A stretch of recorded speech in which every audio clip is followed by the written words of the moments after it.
Hello everyone, TimeToGrind here, and today I wanted to talk about one of the alliances in this meta. And the alliance I want to talk about is the Troll Alliance, because throughout the entire history of the beta, the Troll Alliance is one of the alliances that have gone through the least amount of changes. They've pretty much been consistent, and they've also been pretty consistent in the meta as well. They've always been pretty solid, and there are a couple times where they're really exceptional, but it's pretty easy to throw them into any composition. There's only 4 trolls, and to get the max one, you just have all 4, and you have a pretty easy way to get just the 2 early on, and it's pretty nice because you can do a lot of things. You know, one of the biggest things has been night trolls, or troll knights, whatever, just because you already have the bat rider, and then they can protect your troll warlord, which is a pretty big important part of that. But before we go into that, I just want to read right now what the Troll Alliance actually says. The first one is all troll units gain plus 35 attack speed and other allies gain plus 10 attack speed, and then the next tier is all troll units gain plus 65 attack speed and other allies gain plus 30 attack speed. So overall, just making your things attack fast. Mainly it's your troll units though, and the reason why that is important, the whole revolving thing around the build, at least getting the maximum, for trolls, is troll warlord, because it's nice that it buffs your other units, and the 30 attack speed at the 4 for all of your allies at that 4th one is definitely a part of the power spike. But the fact of your troll warlord getting all of that extra attack speed on him, and it matters for him, is most of the reason why the troll synergy is so good, just because you're going to have an amazing troll warlord. Get him to level 2, put an item on him, and like him right there in the Troll Alliance can practically win you a game.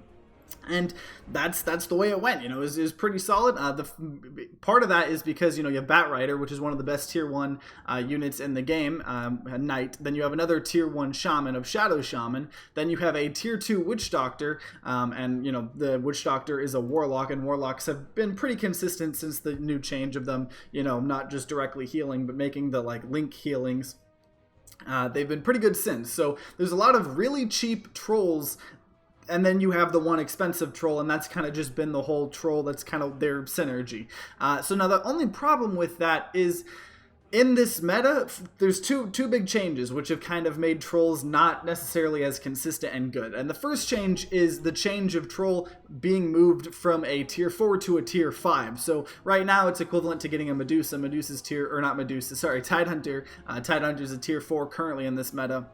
And so it's pretty equivalent to that, so it's not impossible. You do have to get to late game, so you can't just, lose a bunch because you're possibly, not going to see him before you die. But it's not the hardest thing to do. It's not the latest game, but you can still do it. Tier 5s, however, are a lot harder to get, and the second biggest reason is because of the fact that the meta right now is super aggressive, and a lot of the times the games don't go to getting these legendaries. The game definitely focuses on getting 3 stars of units, and definitely a lot more mid-game, and you can be very aggressive, especially with the damage changes that they did where you are taking extra damage and stuff.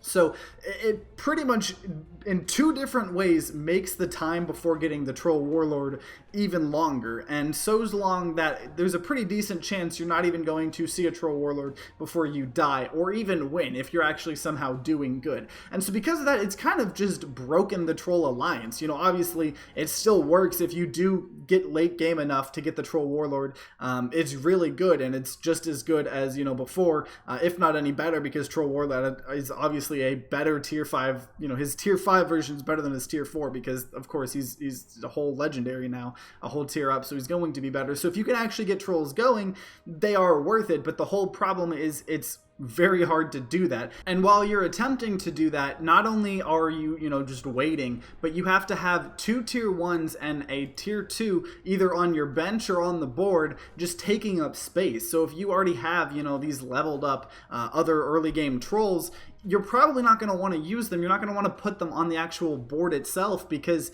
you'd rather optimize in a better way. You'd probably rather have a knight synergy, or a scrappy synergy, or really anything else, because the first thing of trolls, I mean, it's alright, but it's not as great as going for a more optimized build of something else if you can. So you kind of just have to wait for them on your bench, and just wait. And they take up a lot of space, and especially with how aggressive the meta is right now, and just trying to, get those 2 and 3 stars, because that's where the meta is focused right now. having up the these trolls on your bench is going to hurt you in the long run, because it's going to decrease your chance of getting these 3-star units, which is really what matters right now. So overall, I'm not, trolls aren't necessarily a bad alliance right now, because when you can get them to work, they do work very well, just like they already have. It's just very hard to actually make the trolls work, for mainly the 2 reasons: making the Troll Warlord a tier 4 up to a tier 5, and for just the meta of the game being a lot more aggressive and a lot less legendary focused. So overall, I think that Troll should potentially be moved back to a tier 4, just because of the fact that he is so important in the Troll Alliance, and by making one of the units that you have to, it's kind of almost like the Scrappy Alliance. The Scrappy Alliance, it's not really worth going for the final push because it's so hard to consistently get techies, but at least they have that middle thing. So if you have 4 Scrappy, it's still solid. With Trolls, you have the small unit,